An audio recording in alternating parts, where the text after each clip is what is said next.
Hey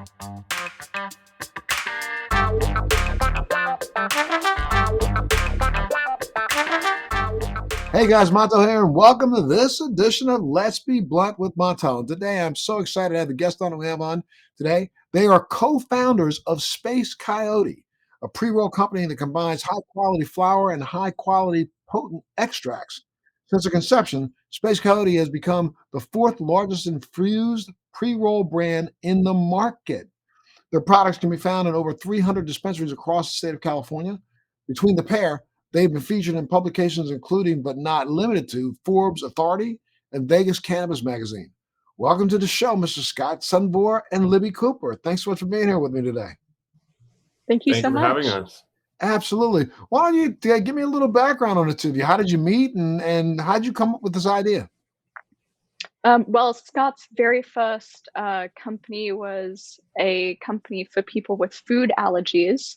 And I actually have celiac disease, which is not necessarily a food allergy, but it does mean that I can't eat gluten. So I was actually consumer research for his product before it ever even became a thing. So that was 2013, I think, that we met through a Facebook ad. I answered an ad because I wanted to contribute to helping people like myself eat freely at restaurants. Gotcha. And this was at a time when more and more people were becoming more gluten insensitive or at least gluten aware. So even people who aren't celiac disease sufferers actually have now decided and understood that you don't need to consume as much gluten as most in most of the products that we have in the United States. So that was on a health and wellness tip that way. But what made you think about getting into and shifting over into cannabis? I actually worked in the cannabis space, and Scott and I wanted to work together for many years, but he didn't want to be my boss. If I worked at his company, Nima, he very much would have been my boss. So we actually decided that if we did work together, we wanted to be equals. Gotcha. So you came up with the name, Scott. How did you guys come up with the name Space Coyote? Yeah, so the origin of the name is a really fun story. So it was actually the day after I had left that last company, Nima, and Libby helped plan a birthday party for me out in the desert in Joshua Tree. So we brought 25 of my closest friends there, and it happened to be a new moon and a meteor shower that weekend. So just beautiful stars. There were meteors flying everywhere. I brewed a big batch of mushroom tea for everyone who was there. So everyone had some mushroom tea. We were tripping, walking around the desert, and I've never had a situation where I felt so much like we really were just on a rock flying through space. And we started hearing coyotes yipping, and just this whole experience was just so incredible. And we just truly felt like we became Space Coyotes. So that name came from that weekend, and it just really stuck. So at that point, Libby and I knew that the name was incredible. We knew that we wanted to create a cannabis company together. It wasn't until about 6 months after that we actually ended up deciding what products to create and started Space Coyote as a company. But that weekend, it was the perfect jumping off point. Very interesting though, but you decided to go after pre-rolls that were infused with extracts. Yep. And had that been something you had already consumed yourself, had purchased at a dispensary, and then realized, we can do a better job than this? A little of both, yeah. So we had been rolling joints like that ourselves. So prior to starting Space Coyote, one of my favorite ways to consume weed was to get some high CBD flower and roll that with some really nice hash and just get that beautiful effect from the hash, but also from the flower. Libby had a lot of really incredible experience from her previous job in the cannabis industry, where she was the creative director of Ease. And from that, we were able to see a lot of data on what people really like to consume. And so when we were looking at starting Space Coyote, we knew that people really like potent products. They want high quality products, but they want that price to THC ratio to be in the sweet spot. And we knew that we already liked these joints. There wasn't at that time a ton of competition in the infused joint space.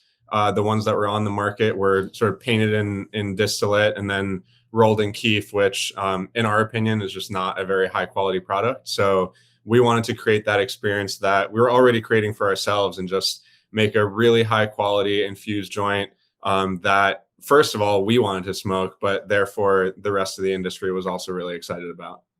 Yeah, And very I like to give the analogy, just to interject, that you know, imagine eating a piece of toast that has not just been toasted and then you're eating it with nothing on it, but it's been toasted and then it sits on your shelf for a couple months. That piece of toast is going to become so stale.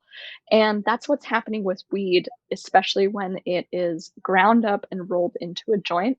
So we think of the extract as the jam. It's very much the thing that keeps the flavor and the terpene profile of the plant, you know, for months without having preservatives in it. It's just the extraction method. And you also get a really nice smooth smoke and an incredible high from it. So it's just overall a much better experience to smoke an infused joint. And it must, I mean, talk a little bit about the process of growing your company from the ground up and then to a company that is now saturated in the marketplace in California, especially up to 300 dispensaries. What was that like for you? It's been pretty crazy. I mean, Scott, you Yeah. should. Scott's very much all back of house, and I'm front of house. So anything that you visually see of Space Coyote comes from my brain, and the actual product, the supply chain, keeping the company running is Scott's brain. So Scott, perfect. Yeah, Scott, Yeah. well, tell me a little bit about this. I mean, when you first started out, you had to literally go out and, check your supply chain and make sure that you were getting quality product in from multiple sources to be able to put together this phenomenal individual product, right? Yeah, yeah, and it was really the way that we look at it is we know that we're experts and really good at certain things, and the areas that we're not, we want to work with the best people in those areas. And so today, a lot of cannabis companies are vertically integrated, so they have their own cultivation, their own manufacturing, maybe they do their own distribution. In our eyes, those are three completely separate businesses, and it's very difficult for one company to be really good at all of those things. And so we looked from the beginning to find just the best operators in their specific fields. One of the ways that we did that was through the collaborations that we've done with extractors. And so part of that is we want to showcase to our customers that we're putting the best ingredients in there. And so if we're using hash from Nasha or live resin from Field, those are names that customers already know. And we're taking the best product that they have and putting it directly in our joints. So it definitely, cannabis is a very interesting industry compared to other fields that Libby and I worked in. When we first started the company, literally everything was happening in cash. We would have to go pick up $100,000, a couple $100,000 from our distributor, bring it to our suppliers. Now things are changing there. The industry is becoming a lot more mature, but really it was as with many other startups, we had to start small. Libby and I started with our own savings for our first batches, and really tried to prove the market, made sure that we could validate or invalidate our own assumptions. And when we saw the early reception to the product, it was so positive. As soon as we gave one of our joints to a buyer or to a store manager, all they had to do was try it, and then they said, "Oh yeah, let's bring this in." So we were then able to take that and start building off of it, to the point that we are at now, where we're one of the largest infused joint brands in the state. We're growing at a really great clip and have a solid team that is helping us get there. And how do your Space Coyote pre-rolls compare to some of the other pre-rolls that are in the market? I mean, it's really interesting. Like, I've been in and out of this business and I'm in it myself. And, back 10 years ago, I started, I think, one of the first distillate brands where I literally was making carts that were percentages of CBD, THC distillate together Mm, with a particular terpene profile for a morning, afternoon, and evening. I kind of separated into 5 different components. One is a 1090, which is 10% THC, 90% CBD. Another one is 70, mm, 25% THC, 75% CBD, 50/50, and then reverse it. 75% THC, 25% CBD, and then a actual 90% THC, 10% CBD. I do that for a reason.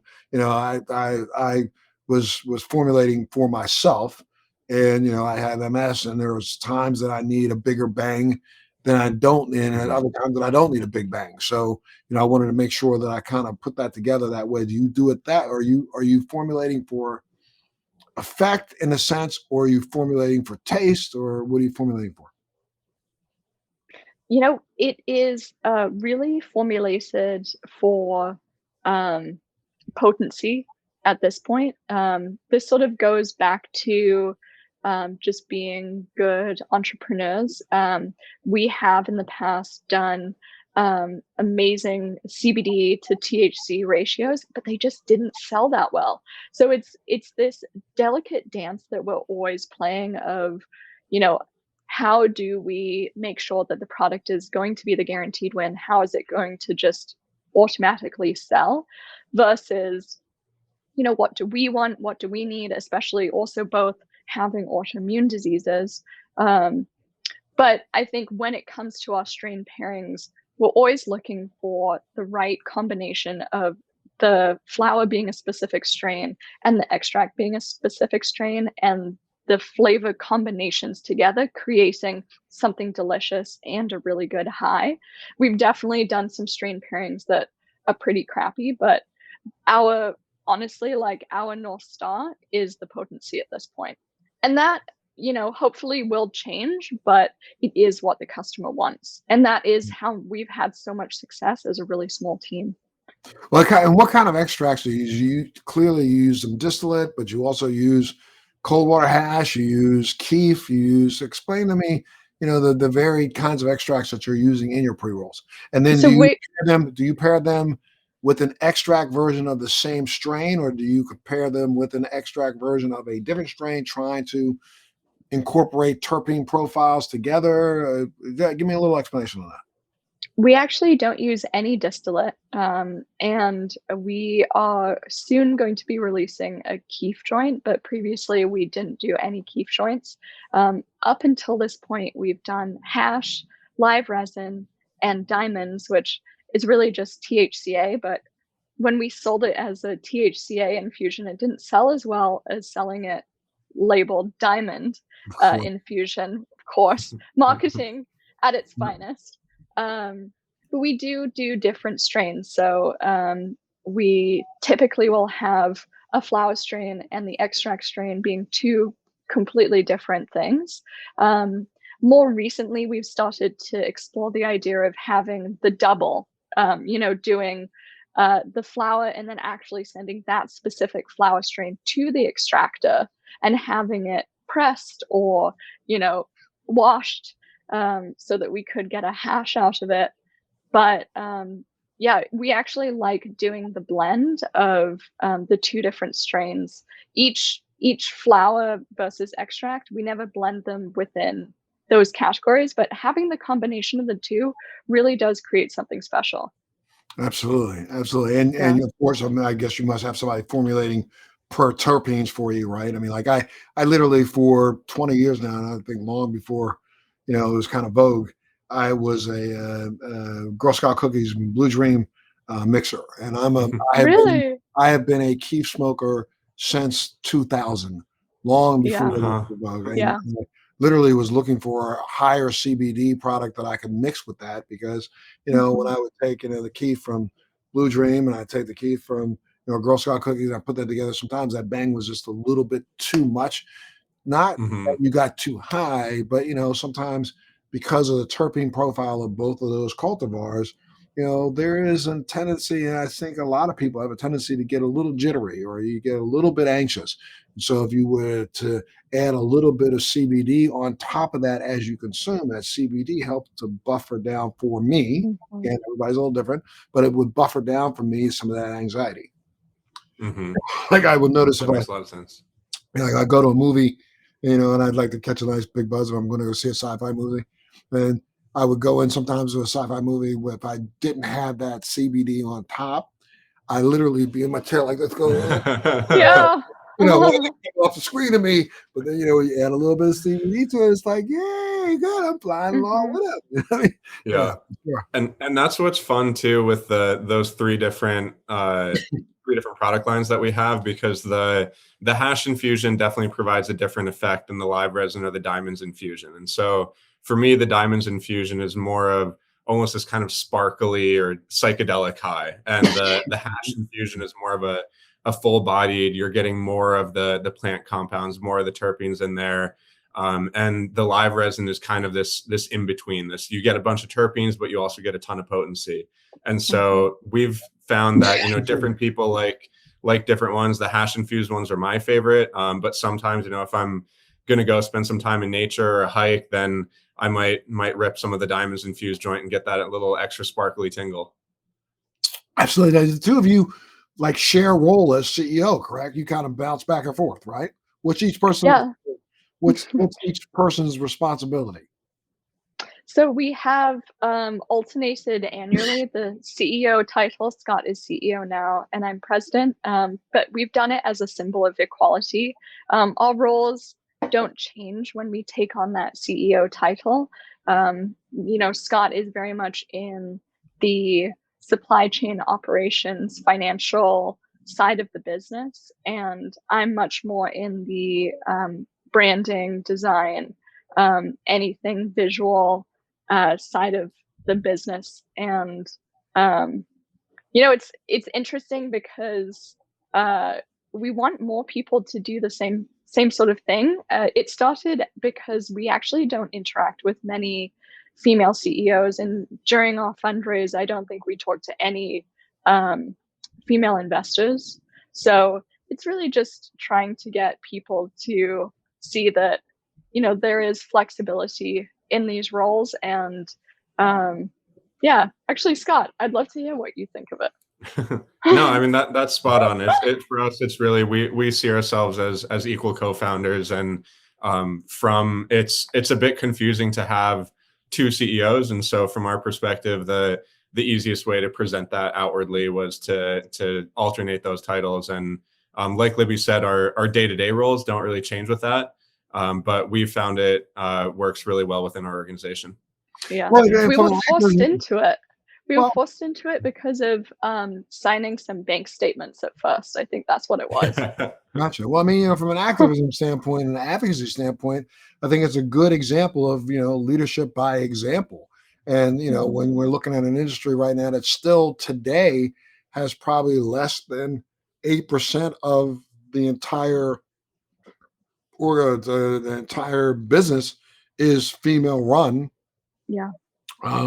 I think it's important that, you know, if it's a company that's been formed this way, that you put that best step, you know, your best foot forward and show people that, you know, there's a female here that's doing the job that any other male can do. So I congratulate you on that. But from an advocacy standpoint, what else are you guys working on? So we have in the past supported different initiatives, including Last Prisoner Project. Our biggest initiative has always been supporting up and coming artists. It was something that Space Coyote was founded on. You know, we, and actually a little bit of a personal story, I always wanted to be an artist since the age of 5. And I think because I grew up in the Bay Area in California, I was very much surrounded by entrepreneurs and big thinkers, and my parents really pushed me in the direction of a profession that would make me money and not struggle. And I am honestly grateful for it. But there is always a piece of me that wishes that I was an artist and just, you know, living each day spontaneously, just creating to create, not doing design work, which is very much for a function and a purpose. And so when we founded, is one of the perfect things for that kind of a mindset, correct? yeah, exactly. And so when we founded Space Coyote, we wanted to sponsor up and coming artists in small ways, whether it was commissioning a piece that was, we'd give them the parameter of do something that was inspired by the Space Coyote brand or inspired by smoking one of our joints. We would do a monthly retainer to allow them to put on their own events. We helped one artist host her very first solo gallery show. So we've done very much one-off individual things depending on who the artist, because I think that's what art is. You know, no one program could fit everybody's needs. And at this point, as Space Coyote has really grown, we're actually in the process of figuring out how do we expand our initiatives? How do we reach a larger audience? We've done some collaborations on products with big musicians, such as Poolside last year. That was really fun. But yeah, we just want to reach bigger now. As the company has gone from small company to medium company, now we're sort of like, oh shit, we could be really big. We also want our impact to be big as well. And, and talking about that, because let's talk about this from an industry standpoint. I have been, on a tirade for years now, talking about the fact that, though this industry has done a really, I think, pretty good job from a B2B standpoint, we do a really piss poor job from a B2C standpoint. What I mean by B2C is that means from business to consumer. We're so busy trying to figure out how we, eke out our own little footprint and get our own little piece of the pie. And, this business hasn't even grown bigger than, the Wright brothers pushing a wooden plane down a hill. There's trillions of dollars to be made in the future. Yet we spend so much time fighting each other. What are you guys doing to see if we can, and I say this to almost everyone that I have on that podcast, is that I think more so than ever right now, this is a critical time and a critical mass for cannabis industry to figure out how we can stop fighting each other and start collaborating with each other to make sure that we get this movement moving forward. You've got the diehards that are out here that are leaving fingernail marks down the highway, trying their best to just destroy this industry any way they can. You look at DeSantis in Florida, you look at the governor of Illinois and several of the governors of Pennsylvania, even though they are under the gun with having to administrate the legislative changes that have happened in their state, they're trying to do so in ways that they throw up roadblocks. So what are you doing to convince some of these other people in this industry that, look, dude, you're going to have a shelf space right beside mine. You're going to make money at the same time that I do. Why can't we get together and go to Washington, D.C. and let's lobby? Or why can't we get together and put together, let's say, an OTT channel just for cannabis? And that way the FCC can't step in and say, no, you can't advertise. Yes, you can advertise on your own OTT. But as long as we keep fighting each other, I liken the cannabis industry to, the hyperbaric industry. Do you know anything about the hyperbaric industry? It took the hyperbaric industry 10 years to be even acknowledged as a recognizable medical protocol. Why? Because everybody in hyperbarics was fighting each other. It's the same thing's going on right here. We're fighting each other. So what do you think about that? And how do we move this industry forward? Yeah, so one of the things that we talk about a little bit, and we've been running our company like this from day one, but there's this concept that Simon Sinek talks about of the infinite game versus the finite game. And a finite game is, you can think of like a sports event. It's fixed players, fixed rules, and it has a certain time period, and there's a winner at the end. An infinite game is life. It's not fixed players. Anyone can come and go. And the goal of the game is to stay in the game as long as possible. And that's not how most businesses operated today, especially in America. Most businesses operated with this finite mentality. I think there's a handful of companies that have done a good job of operating in this infinite mentality. But with that, the goal isn't necessarily to beat your competition. The goal is for the industry to be as successful as possible. And so one of the things that we've done from day one is these collaborations with other brands. So we do collaborations with other extract brands. We've done some collaborations with flower brands where we actually put their logo on our product alongside ours. And from our perspective, and even some of the brands that we've worked with have gone on to launch their own infused joints afterwards that are competitive products to ours. But we don't care about that, because there's plenty of space in this industry for all of us. And really what's important is that we create this spirit of being able to foster collaboration and foster helping each other. And rather than trying to get the best price at the best time and negotiate the hardest, this is about how can we all survive and how can we bring this industry up as much as possible. I mean, you're talking about a saying that I've promoted myself for years, which is a rising tide lifts all boats. People don't understand that. When you start fighting against the tide, that's when ships get blasted against the rocks and get destroyed. And right now, we've opened ourselves up to destruction around the nation. As much as we're getting more and more states to jump aboard, those states are jumping aboard, fighting against the state that's right next door to them because they don't want to. So it's gotten to the point right now where I think we're almost like our worst enemies. I thank you both for being participants in, I just say it, in the Last Prison Project. I've been very much involved with them for the last couple of years and applaud all the work that they are doing and continue to do. Mm-hmm. But we need even more of that. And I think what we really so much need, more. No kidding, so much more. And then what we really need is, again, because the bigger the industry gets, the harder the pushback becomes. If you take a look at what's happening where, any second that we say the wrong thing on this podcast, boom, I get yanked. Now, why does that happen? How can that possibly happen in a time when, I don't know, are you Netflix consumers? Do you guys watch TV shows and things like that? Not too much, but here and there. Well, but I don't know. Here, I'll throw one out to you. Have you noticed? Like, I and my wife, that happens to be some of our big time fun. As we catch.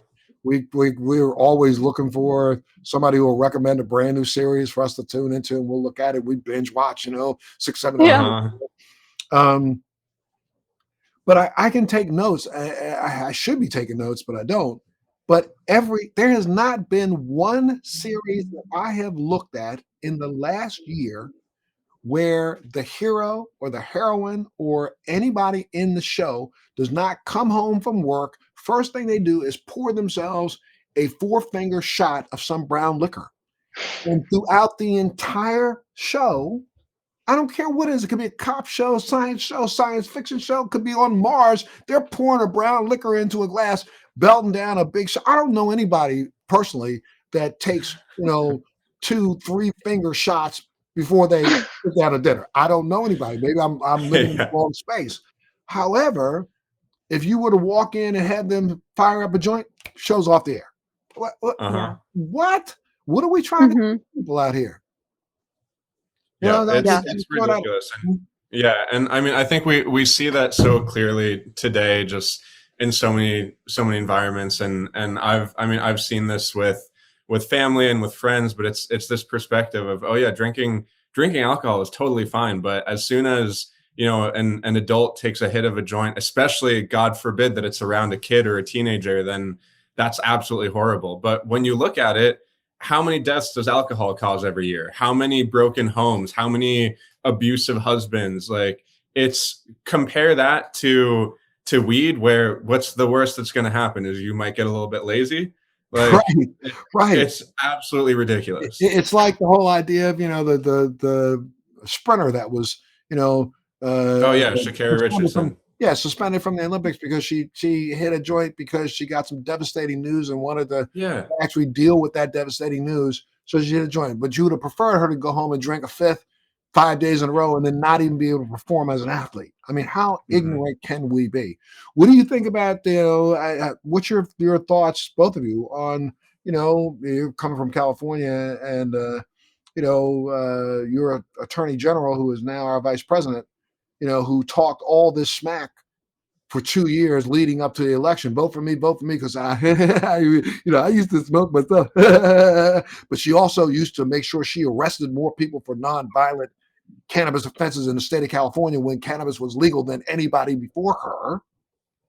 But they talked all this smack about, we get in our first 100 days, we're going to make sure we do something legislatively to change cannabis. And now they haven't done a damn thing. So what do you think about that? I mean, I think it's bullshit. I think what came out from Schumer is just this big nothing burger. I think that more than half of the country half of the states in the country have voted to legalize cannabis in some form. 37 states and the District of Columbia. Yeah, exactly. And I forget what the latest polls were, but something like 80% think that it should be decriminalized or legalized. And it's really, when you look at it, it's very clear that it's financially driven. The same reason why, interstate commerce isn't allowed with cannabis. That's financially driven. There's I mean, every state that legalizes cannabis, opioid use goes down, alcohol use goes down. Those industries have massive lobbyists, and it's really, I mean, politicians were voted in because they're supposed to listen to what their constituents want. And this is, I think, just one more very clear indication of their constituents want something very clearly. They vote for it. 37 states have voted for it, and yet the federal government isn't doing anything to further it. So it's I was very hopeful with this new administration that we would have a little bit more progress. I think there's still time, but so far I think what we've seen has been disappointing. I think honestly, you're not going to see anything out of this administration until about 2023, when they're ready to try to get reelected, and then all of a sudden they're going to come up kissing our butts again, knowing that there's a large group of people who are disappointed in the fact that they didn't come through with the promises that they made to begin with. But I think that it'll still wind up on deaf ears. I just really don't think this administration, when you have a president of the United States who still thinks that cannabis is a gateway drug, we got a problem. You know what I mean? Right? We got a problem. You know? So what would you like to see happen with the industry? What do you think is going to happen with this industry over the next year, next 5 years, say next 10? 10's a long time. So the next 5 years. It's so funny to answer that question, because I don't know what it's going to look like in like 6 months. But we can all hope and dream. You know, I just want to be able to export across state lines. That is my hope and dream within the next 5 years. You know, fingers crossed, maybe all the fingers crossed. Don't get mad at me. Don't get mad at me, but I got to tell you, I think you're just dreaming. I know. Even if the federal government steps in and says that we're going to, you know, change it from Schedule 1 to Schedule 2, you got states where there are, excuse my mouth, just a-holes that are out there that are trying their best to keep their own little fiefdom. Yeah. I think it'll be, before we actually see, I think, distribution of product across state lines, we got 10 years before that happens. Because all these old crappies have to die. Yeah. What doesn't make sense to me is that how are people not seeing the tax implications, how much money the states and the federal government can make? It is so ass backwards. And I'd love to see some legislation where the US does allow the interstate commerce and does that for many years before letting in the international commerce, because international is coming. I know it's coming. Here. I know, but I would much rather have the states make the money that they've worked so hard for at least a few years before that gets opened up. But I have a bit of a fear that international is going to happen at the same time, and it's just going to crush the states without even the fanfare or the information that should have been distributed to all of us who are in this business inside this 50 contiguous states. No one has let you know that already distillate from foreign nations is already hitting the ground here, especially if it's CBD, not THC, but anything CBD, any of the other cannabinoids that are non-THC cannabinoids are already here. You know, you probably could smack me upside the head, but I'm involved with 2 international companies that one of which has 1 point, I think it's 1.5 hectares of land, 2 million acres under contract. And another country that has 1 million acres under contract that right now already in their countries are allowing them to, one of those countries doesn't even allow the sale of the product that they are allowing people to grow, process, extract, and then distribute it outside of their country. It's already happening. You know, ridiculous. The U.S. doors, and you know, I mean, and how dare our government, especially, you know, the people on the border control, try to think that they can literally, truly test for, number one, impurity, but test for, number 2, the amount of THC that might be in a product batch that's coming in here by the tonnage, by the literage. Come on. How are we going to compete? Especially when right now, states like California, I'm sorry, unfortunately for you guys, I mean, the global warming is really putting a dent. Nobody's talking about that either yet. This heat wave that just went through this summer, if it continues through October, this is going to damage crop in our business. And the fires damage crops every year. The smoke damages crops, and I really feel for the farmers, especially up north in California, that have to deal with this every year and have fear of their homes burning down and their entire crops and livelihoods burning down. It's I mean, we saw with the latest climate study that came out just how dire the situation really is. But it's something that really is not getting enough media attention and is not getting enough attention from our politicians. Have you been? Are you guys in? Has your supply chain been impacted so far this year because of the crazy amount of fire that's going on right now, and the fact that we're not really. Hemp is an easy to grow plant, but it's a tough plant to grow when you stay at perpetual temperatures over 100 degrees. Mm-hmm. Yeah. So our supply chain hasn't been affected this year. The other interesting thing, kind of getting to your question of what do we expect to happen in the next few years, but this is the first year where we've truly seen a supply surplus in California on the flower side. So that's been something that we have been, predicting would happen for the past few years. This year, it's finally happening. So flower is finally getting commoditized, which was expected. It took a little bit longer than expected, but now farmers and cultivators are having to deal with, okay, they might have some of last year's crop left over, or the outdoor cultivators can't get the same price that they used to. So from our perspective as a brand, we think it could be good for us because it means that we could get better margins, but it could be bad for us if it means that the market is flooded with a bunch of low-cost product. So we'll really have to see how that shakes out. But one thing I think will happen for sure is more consolidation. I think that just has to happen with just economies of scale. But it'll be very interesting to see what type of impact it has just on the industry overall in the next year or two. Absolutely. Well, if people wanted to find out more about the product or more about what you guys are about, where would they go? So you can go to our website. It's spacecoyote.org. And we have an Instagram, Space Coyote Official. Unfortunately, Instagram, this is something we didn't talk about, but you did touch on with a bit of the advertising restrictions. These platforms can delete your account at any moment. So we have had that happen. So we're on our third handle. We do have a TikTok. It's the Space Coyote, and you can find each of us individually. I'm at Libby Cooper. He is at Scott Sundvor. And you can always reach out. We love talking to people, answering questions, especially about starting your own business, because the cannabis industry is still really new. We just like helping people. I want to go back to Sam. Exactly. New. We are no further along than the Wright brothers pushing that wooden plane down a hill.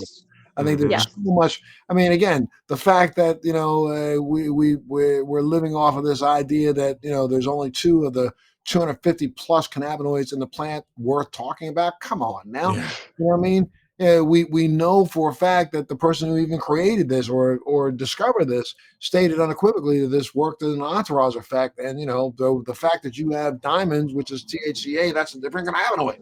So I mean, again, is not psychotropic in its own until you heat it, but it has medical benefits to it if it's not heated. People don't understand. THCA is a really unbelievable anti-inflammatory. So, if you were to mix that with CBD and with some CBN and maybe some CBG, you could have probably one of the most restful sleeps you've ever had. But people aren't thinking in that way yet. So, I mean, it's going to take a while for this industry, I think, to mature and recognize that education is probably the most important thing that we could all be working on right now. 100%. So I can't thank the 2 of you enough for being a part of Let's Be Blunt with Montel today. You always have a home here if you want to come on back and we can talk a little bit more. And, Libby, Scott, I wish you the best. I want you to stay safe, stay well. Thank you so much. This has been really fun. It was great to be here. Absolutely. It's been great to have you on, okay? And I want all of you at home, make sure you keep tuning in to Let's Be Blunt with Montel. Thanks for joining me on Let's Be Blunt with Montel. Please make sure you're subscribed and hit the bell to be notified when new episodes post each week. We'd love to hear your feedback also, so please send us your comments.